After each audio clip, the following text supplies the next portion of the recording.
Let's jump right into this explainer. Today we're unlocking the actual battle-tested wisdom of a Roman emperor to see how it can totally diffuse our most modern anxieties.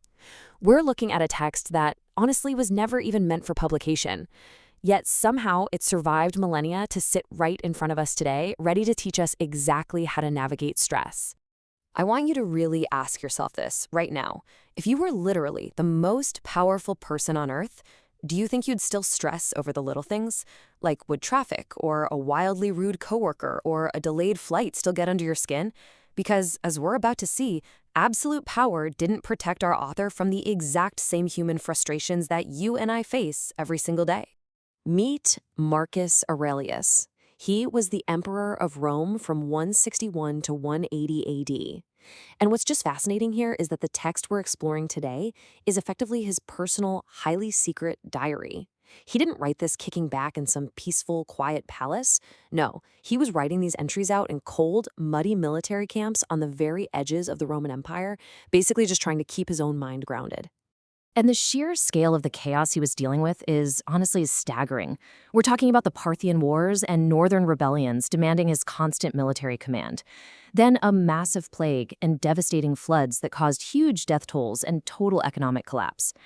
Add to all that a brutal betrayal by one of his most trusted generals, Avidius Cassius, who literally tried to steal the throne. And amidst all these overwhelming public disasters, he's dealing with the profound personal grief of losing his wife, Faustina, along with several of his children. This really proves his philosophy wasn't cooked up in some comfortable ivory tower. It was forged in the fire of war, plague, betrayal, and devastating family tragedy. Which leads us to a supernatural question. One I bet you're asking right now.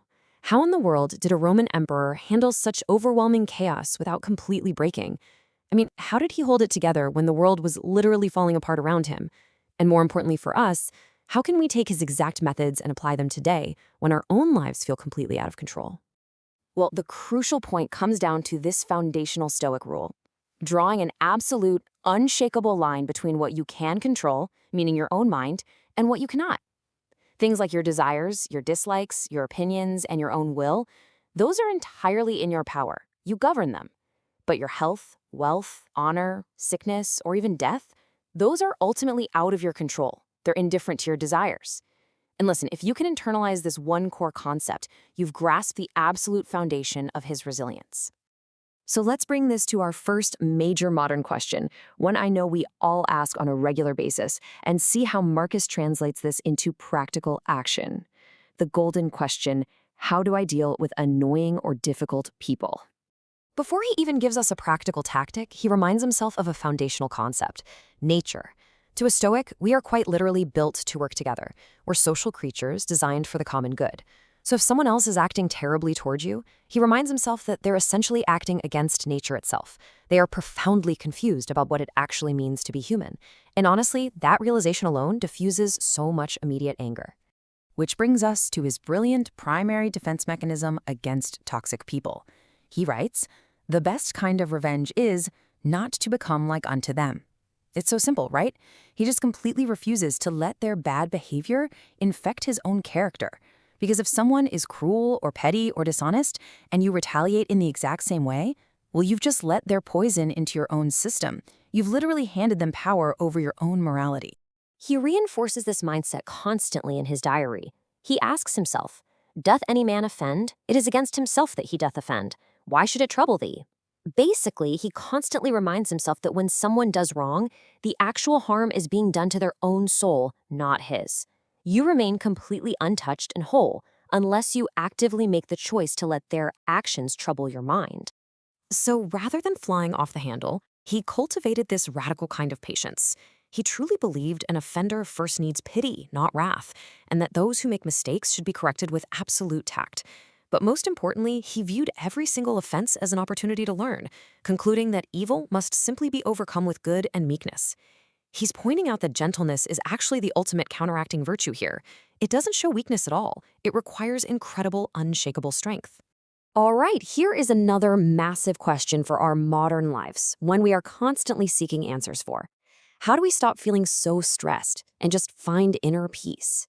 How do we find any quiet when our inboxes, our news feeds, and our endless responsibilities are just screaming at us from the very moment we wake up? Well, in Book 4 of his Meditations, he tells himself exactly what to do. He says, "Trouble not thyself any more henceforth. Reduce thyself unto perfect simplicity."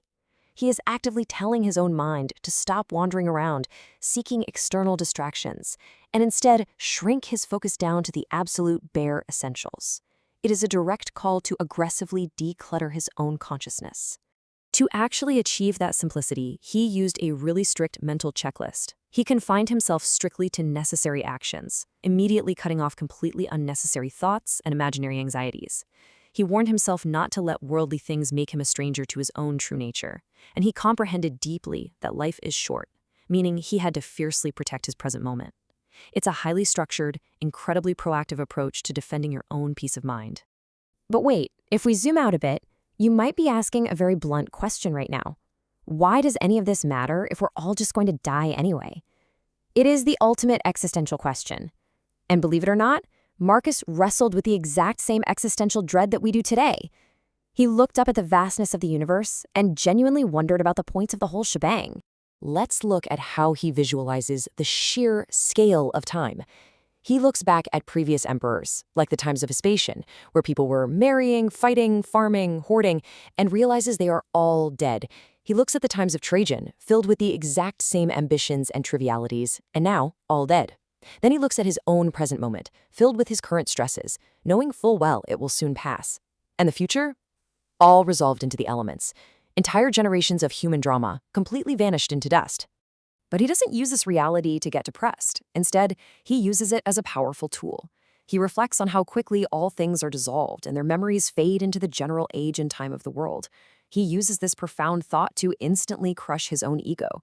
It makes him realize how entirely ridiculous it is to chase fame or hold on to anger or stress over things that simply will not matter tomorrow. So, what's the conclusion? What do we actually do with our short time here? His answer is incredibly direct. Just this. Just minds, charitable actions, truthful speech, and a disposition that embraces whatever happens. Since fame is literally just an illusion and life is painfully short, he concludes that the only thing actually worth our time is simply being a good, truthful, and charitable person right now, in this exact moment. Through this incredible secret diary, we get to see a man who held absolute power. He had every excuse in the world to be a tyrant, to be completely self-indulgent, or to be cruel without facing any consequences whatsoever. But instead, he used philosophy to remain profoundly gentle, disciplined, and flawlessly focused on his duty. As his legacy perfectly summarizes, a lofty and serene soul, unspotted by pleasure, undaunted by pain. I'll leave you with this final thought to ponder. Knowing exactly how brief your time is, what unnecessary worry or action will you cut out of your life today?